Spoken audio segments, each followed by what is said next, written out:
Coucou, me revoilà pour une deuxième vidéo en français. Donc cette fois-ci, dans un premier temps, on va corriger l'exercice de la fin de la première vidéo. Et ensuite, on va passer une notion qu'on a besoin de revoir avant de passer au verbe. On va donc revoir un petit peu les types de phrases avec les phrases affirmatives et les phrases négatives, mais surtout les phrases négatives. C'est peut-être quelque chose que tu as déjà compris, mais il vaut mieux le revoir avant de passer au verbe. Alors, pour commencer, on va corriger l'exercice que je t'avais donné à la fin de la première vidéo. Je t'avais donné des phrases et je t'avais dit de les recopier et dans chaque phrase, de souligner le groupe sujet et d'encadrer le groupe du verbe. Les phrases étaient « Elle pleure »,« Son frère éclate de rire », les élèves écrivent la date, Léo mange à la cantine et elle invite ses amis à la maison. On commence par la première phrase. Elle pleure. Dans cette phrase, de qui est-ce que l'on parle? Ici, si tu te souviens du texte de la dernière fois, c'est une phrase issue de ce texte. Donc là, on parlait de Marine. Mais ce que l'on cherche, c'est le mot de la phrase qui nous indique de qui on parle. Donc ce mot, c'est elle. Le groupe sujet, ça peut être un groupe de mots ou alors un mot tout seul. Et donc, que fait-elle? Elle fait quoi? Elle pleure. Donc, pleure, c'est le groupe du verbe. Et plus exactement, le verbe qui peut être lui aussi tout seul. Deuxième phrase qui vient aussi du texte, son frère éclate de rire. De qui on parle ici? On parle de son frère, qui est le groupe sujet, donc. Et son frère fait quoi? Que fait-il? Il éclate de rire, c'est donc le groupe du verbe. Très bien. Troisième phrase qui ne vient pas du texte cette fois-ci, les élèves écrivent la date. De qui on parle ici? On parle des élèves, les élèves, et donc le groupe sujet. Et que font-ils? Ils écrivent la date. C'est donc le groupe du verbe. Quatrième phrase, Léo mange à la cantine. De qui on parle ici? On parle de Léo. C'est donc le groupe sujet. Et que fait-il? Léo fait quoi? Il mange à la cantine. Mange à la cantine est donc notre groupe du verbe. Et la dernière phrase, elle invite ses amis à la maison. De qui est-ce que l'on parle ici? Oui, on ne sait pas. Mais le mot qui nous indique de qui on parle dans cette phrase, c'est « elle ». On pourrait le remplacer par « maman » ou « Julia ». Par exemple, « maman invite ses amis à la maison ». Ça nous dit de qui on parle. Le groupe sujet, c'est donc « elle ». Et qu'est-ce qu'elle fait? Elle invite ses amis.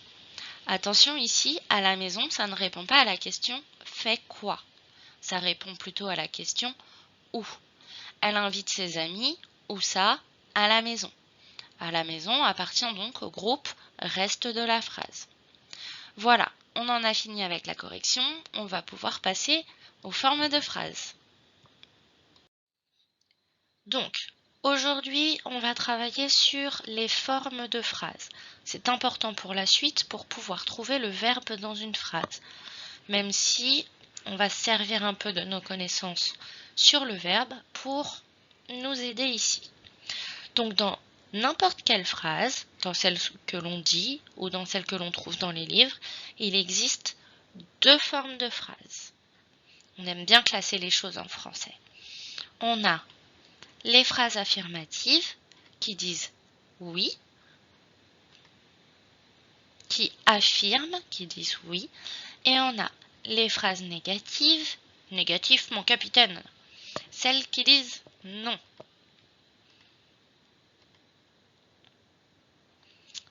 Ok, donc on va voir tout ça. J'ai mis les phrases affirmatives en vert et les phrases négatives en rouge. Un peu comme les feux verts et les feux rouges. Les feux verts, tu peux passer, oui, tu peux passer, et les feux rouges, non, tu ne peux pas passer. C'est pour se souvenir un peu. Alors, pour bien comprendre, comme hier, on va utiliser un texte que je vais te lire. Léa la chipie.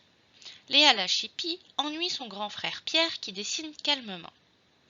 Léa, laisse-moi, je veux être seule, dit Pierre. Mais Léa reprend limité. Ne me laisse pas, Léa, je ne veux pas être seule. Mais si, je veux dessiner tranquillement. Mais non, je ne veux pas dessiner tranquillement, rétorque Léa espiègle. Arrête de dire le contraire de ce que je dis, crie Pierre. N'arrête pas de dire le contraire de ce que je dis, reprend la fillette en riant. Tu m'agaces, hurle Pierre. Tu ne m'agaces pas, rétorque Léa. Pierre en a vraiment assez, il se demande comment faire pour se séparer de cette chipie. Il réfléchit et il déclare « Ma petite sœur est intelligente !» Et Léa aussitôt reprend sans réfléchir « Ma petite sœur n'est pas intelligente !» Enfin cette fois, elle s'est fait piéger. Le frère et la sœur éclatent de rire. Donc on va expliquer rapidement ce texte. Quel est le titre de cette histoire déjà? Le titre, il est bien en gros, je vais mettre, hop, il est bien en gros ici, c'est Léa la chipie. De qui parle-t-on dans cette histoire?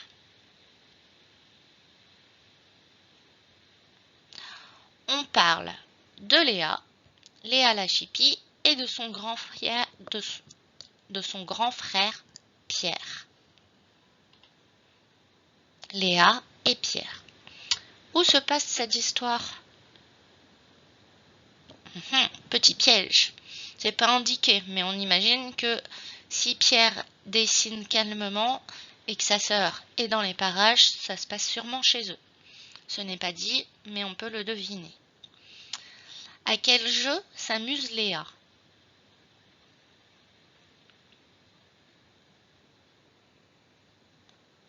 Léa, elle, ennuie son grand frère. On peut le voir ici. Elle embête son frère. Pendant que lui, Pierre, son frère, il dessine calmement. Elle s'amuse à répéter le contraire de tout ce qu'il dit en l'imitant. Ça veut dire qu'elle utilise la même intonation, le même ton que lui. Un peu comme si Pierre disait « Mais laisse-moi, Léa !» et que Léa, elle prenait la même intonation en disant « Mais me laisse pas, Léa !» Voilà. Et donc, pourquoi cette histoire s'appelle Léa la chipie?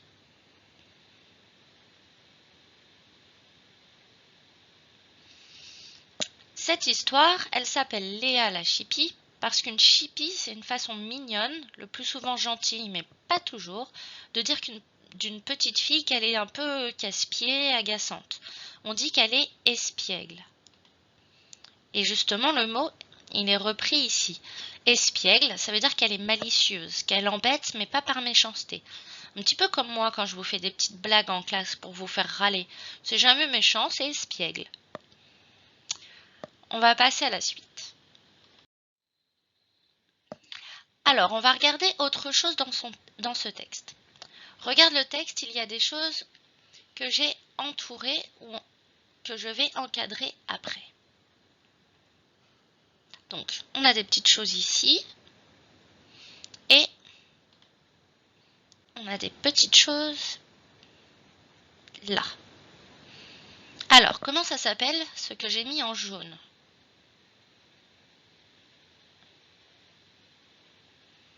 Ici, effectivement, ce sont des tirets. Ok. Et là, regarde. Au début, ici, et à la fin, ici. Qu'est-ce que c'est? Ce sont des guillemets. Alors, qu'est-ce que ça veut dire, ces trucs-là? Les guillemets, ici, ça nous indique qu'on s'apprête à lire un dialogue. Un dialogue, c'est quand des personnages parlent. Là, on voit que ça commence au moment où Pierre dit « Mais laisse-moi Léa, je veux être seul ». Donc, ça indique que là, on va avoir des personnages qui parlent. Et les tirets, ils nous indiquent que c'est une nouvelle personne qui va parler. Ici, c'est Pierre qui parle. Et après, c'est Léa qui répond. Nouveau tiret, c'est à Pierre. Nouveau tiret, c'est à Léa. Et ainsi de suite. Et à la fin, ici, on a deux nouvelles guillemets qui nous indiquent que le dialogue est terminé. On dit qu'on ferme les guillemets, ça nous indique que plus personne ne va parler. Et effectivement, ici, c'est ni Léa ni Pierre qui parlent. Pour être sûr d'avoir bien compris qui parle à quel moment dans ce dialogue, on va faire un petit jeu. Alors, petit jeu. Sur le texte, j'ai effacé la narration, c'est-à-dire tout ce qui est raconté et qui n'est pas du dialogue. Moi, je vais faire Pierre, et toi, tu vas faire Léa qui m'embête. N'oublie pas que j'enregistre cette vidéo chez moi à un autre moment que celui où tu la regardes. C'est-à-dire que je ne peux pas t'entendre, même si je fais semblant. Donc il y a peut-être des moments où je vais reprendre la lecture alors que tu n'auras pas fini de lire, même si je fais attention. Dans ce cas, tu peux mettre la vidéo en pause. Donc j'ai souligné en fuchsia, ma couleur préférée, les paroles de Pierre, que je vais lire, et en vert, les paroles de Léa que toi tu vas lire. Allez, on commence.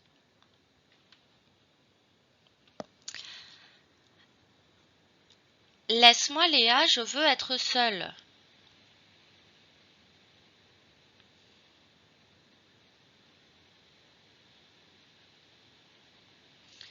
Mais si, je veux dessiner tranquillement.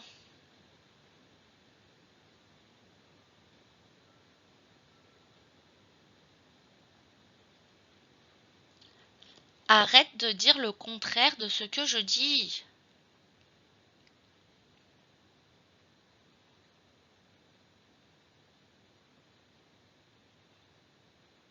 Tu m'agaces.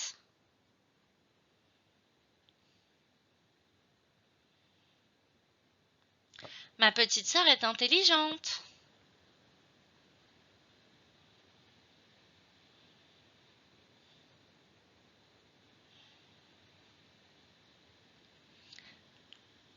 Voilà. Donc j'espère que ça t'aura permis de comprendre qui parle à quel moment et ça nous aidera par la suite. On continue. On va donc continuer à embêter Pierre en faisant comme Léa. Pour ça, comme hier, on va prendre une phrase de ce texte pour l'accrocher à notre train. On va prendre la phrase « Je veux dessiner tranquillement ». C'est un bout de la phrase que je vais transformer en phrase. Alors, on reprend notre locomotive verte pour montrer qu'on va avoir une phrase affirmative, une phrase qui affirme, qui dit oui. On peut passer au vert, donc on dit oui. Et on va accrocher notre phrase et ça va être « à toi de jouer ». Voici, à toi de jouer. Voici notre locomotive rouge pour y mettre le contraire de cette phrase. Je veux dessiner tranquillement. Tu vas donc devoir trouver le contraire de cette phrase et tu vas écrire le contraire de « je veux dessiner tranquillement » sur ton brouillon ou ton ardoise. Je te laisse mettre la vidéo en pause et regarde, je me suis amusée à faire un petit symbole pause tout joli pour que tu puisses savoir quand tu dois mettre en pause. Alors, je répète parce que je ne sais pas si j'ai été claire, tu dois mettre cette phrase-là à la forme négative. Tu dois écrire le contraire sur ton ardoise ou ton brouillon. Le contraire de « je veux dessiner tranquillement ». Je te laisse mettre en pause. Alors, c'est bon, tu as écrit ta phrase?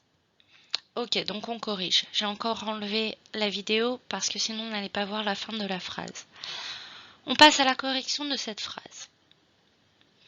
Donc, le contraire de « je veux dessiner tranquillement », ça va être « non, je ne veux pas dessiner tranquillement ». Je ne veux pas dessiner tranquillement. C'est d'ailleurs ce que dit Léa dans le texte. Mais qu'est-ce qu'on remarque ici? Est-ce que tu avais bien pensé au ne qui va toujours avec le pas? Eh oui, à l'oral, c'est-à-dire quand on parle, on va souvent plutôt dire « je veux pas dessiner tranquillement ». Mais à l'écrit, on doit toujours écrire « ne » ou « n » pour aller avec le « pas ».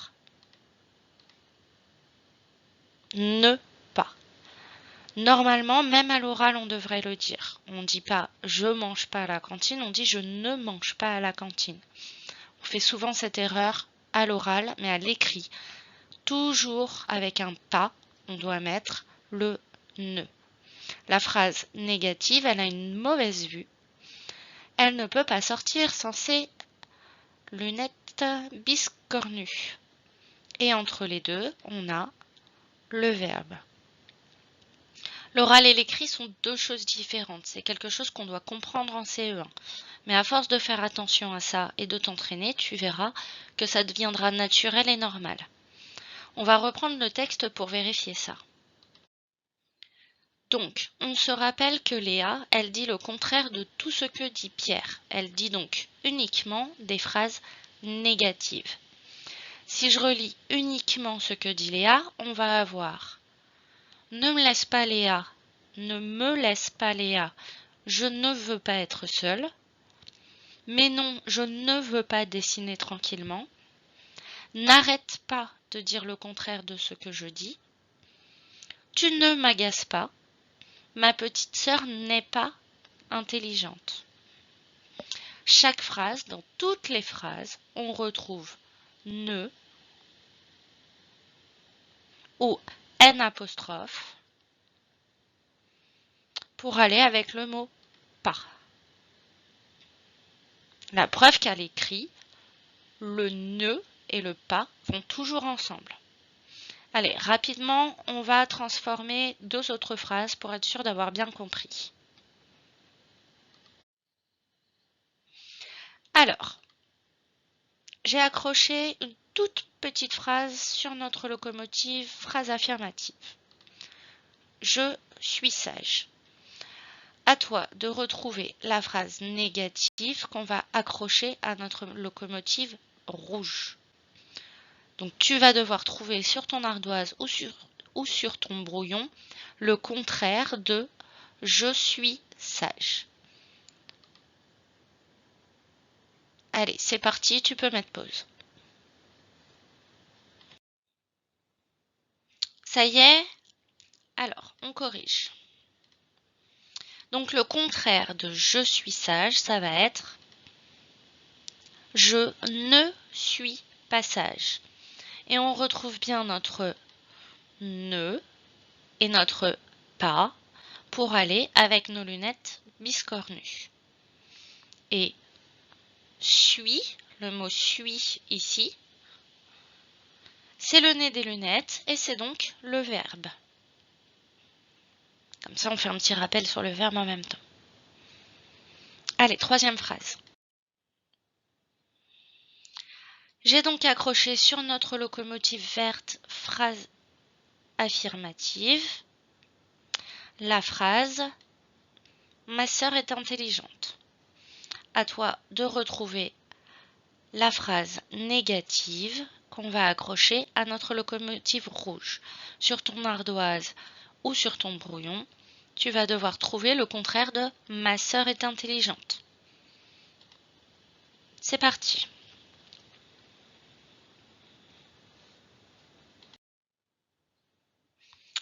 Alors on corrige.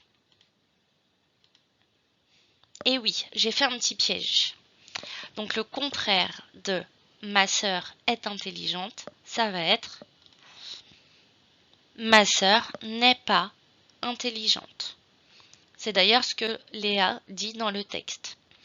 Et si on se relit bien quand on fait un exercice, on peut facilement se rendre compte que si on a écrit « ma sœur ne est pas intelligente », ça veut rien dire.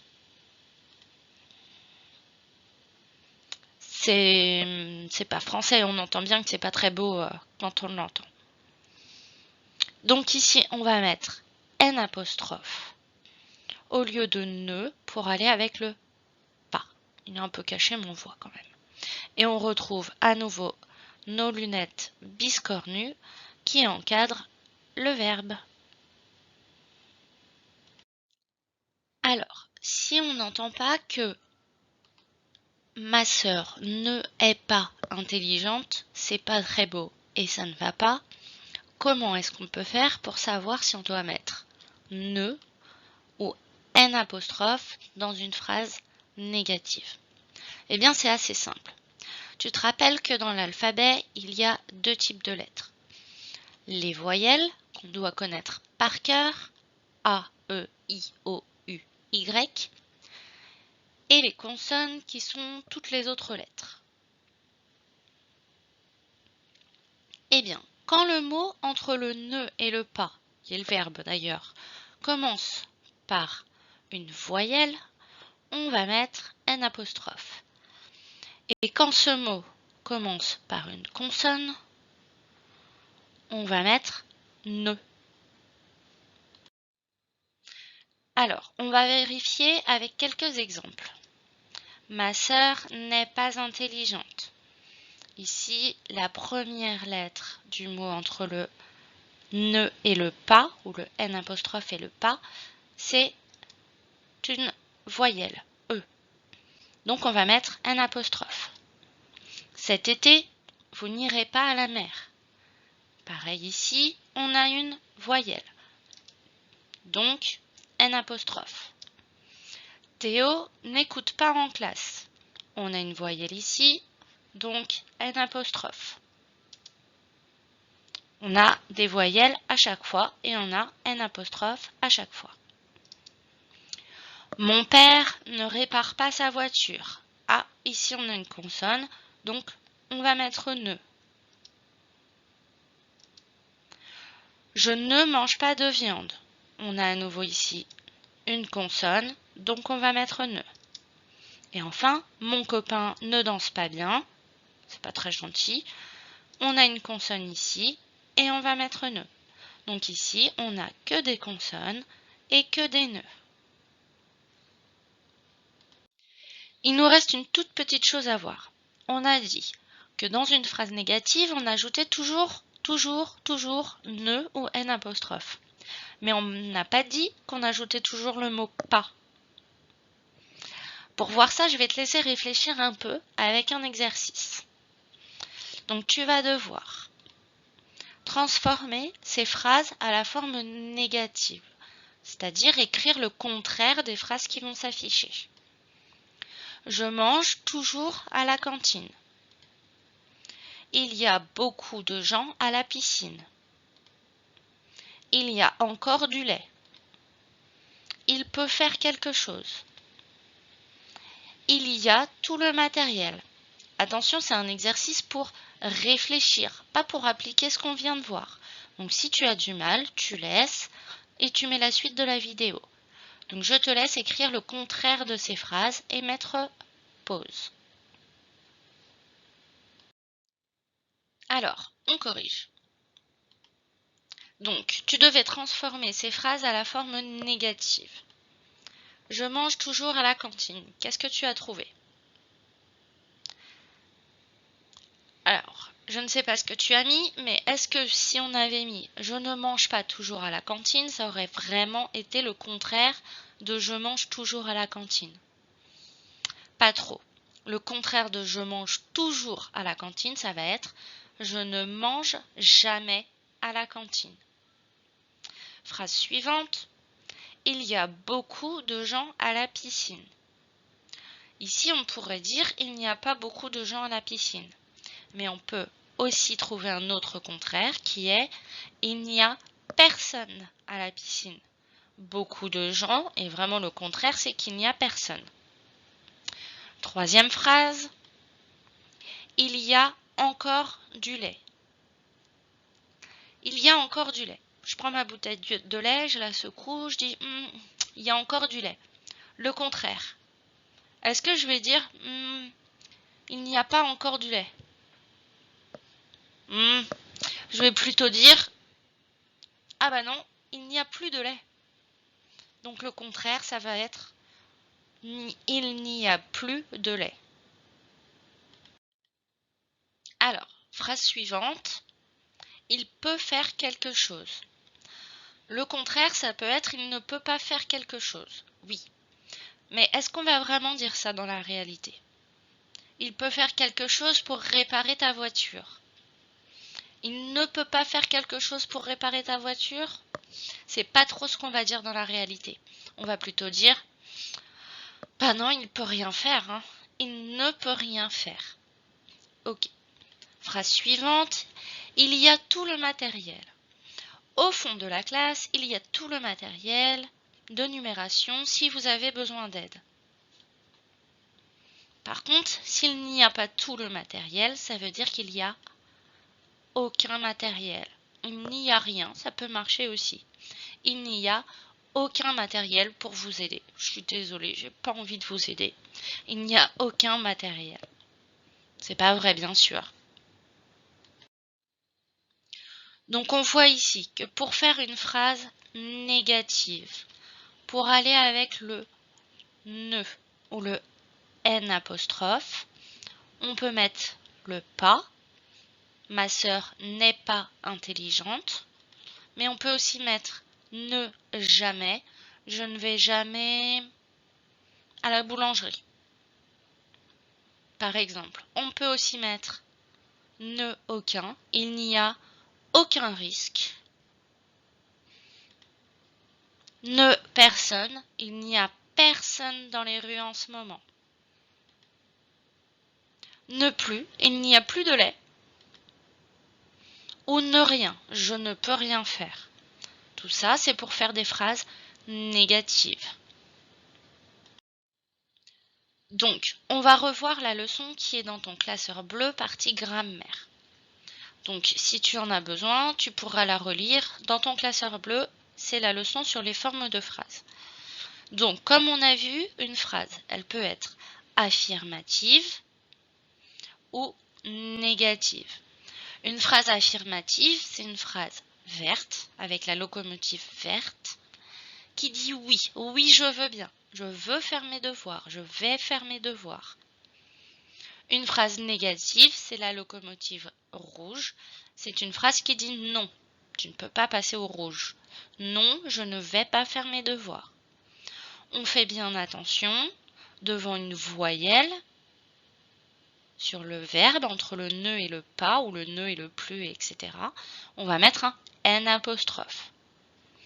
Et donc, la négation, le fait de mettre une phrase négative, elle est formée de deux mots, pas toujours ne pas. On a ne pas, oui, mais on a aussi ne plus, ne jamais, ne rien, ne personne, ne que, ne aucun, ne, ni, ni. Je ne veux pas faire mes devoirs. Je ne veux plus faire mes devoirs. Je ne ferai jamais mes devoirs. Je n'ai rien à faire comme devoir. Il n'y a personne. J'ai pas d'exemple. Il n'y a que moi. Il n'y a aucun problème. Il n'y a ni problème, ni personne. C'est pas très logique, mais au moins ça fait des phrases. Alors voilà, je te laisse avec la vidéo des fondamentaux qui arrive juste après. Et attention, juste après la vidéo, je te reprends pour un exercice. Je te conseille de faire une pause avant de regarder cette vidéo parce que ça fait quand même à peu près une demi-heure. J'espère que tu as fait quelques pauses quand même pendant la vidéo. Et juste après cette petite pause, tu regardes la vidéo et après, on passe à l'exercice que je vais t'expliquer.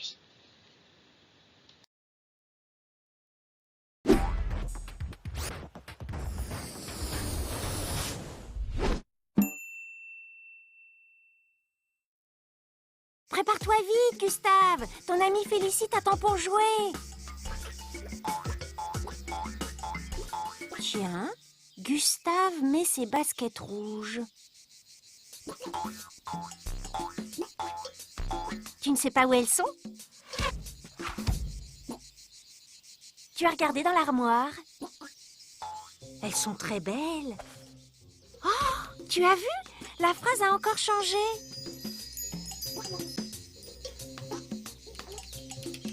Tu t'impatientes, Félicie. Gustave met son chapeau et il arrive.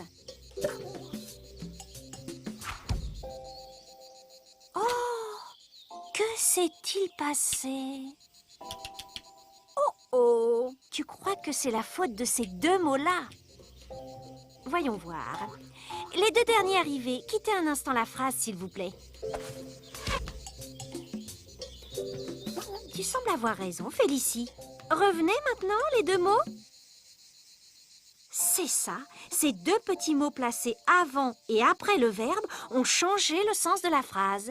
Pardon, Gustave, tu aimerais porter ton beau chapeau. Très bien, à toi de jouer, Félicie. Et voilà, essayons encore. Gustave refuse de faire des grands bonds. Gustave ne refuse plus de faire des grands bonds. J'ai compris. Ces deux petits mots forment une négation. Ce sont eux qui changent le sens des phrases. Regardez.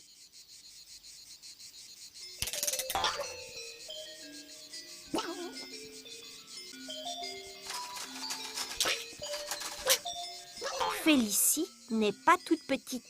C'est une phrase négative. Bravo, Gustave. Tu as parfaitement placé la négation qui se forme avec deux mots. L'un placé avant le verbe, l'autre après. Une phrase à la forme négative. On la reconnaît grâce à la présence de sa négation. Tout à fait, Félicie. Mais au fait, vous ne vouliez pas aller jouer dehors? Ah ben non, loupé. Il ne fait pas beau.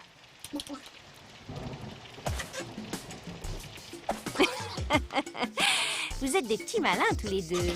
Amusez-vous bien.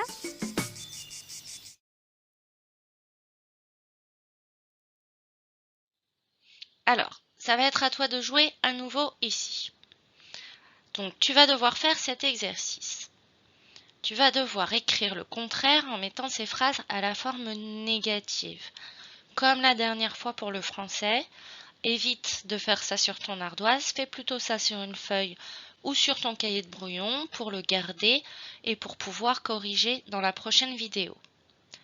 Donc, tu vas devoir écrire le contraire de « Nous sommes contents ». Ce soir, ils préparent le repas. Demain, les enfants partiront en balade. Victor oublie toujours son cartable. Il y a beaucoup de gens au marché. Les abeilles font toujours du miel. Il y a du bruit. Donc, toutes ces phrases, c'est celles qu'on mettrait derrière une locomotive verte. Ce sont des phrases affirmatives qui disent oui. Et toi, tu vas devoir écrire les phrases qui vont derrière la locomotive rouge, les phrases qui disent non. Je te laisse faire, je te laisse surtout mettre en pause et je te dis à la prochaine vidéo. Salut!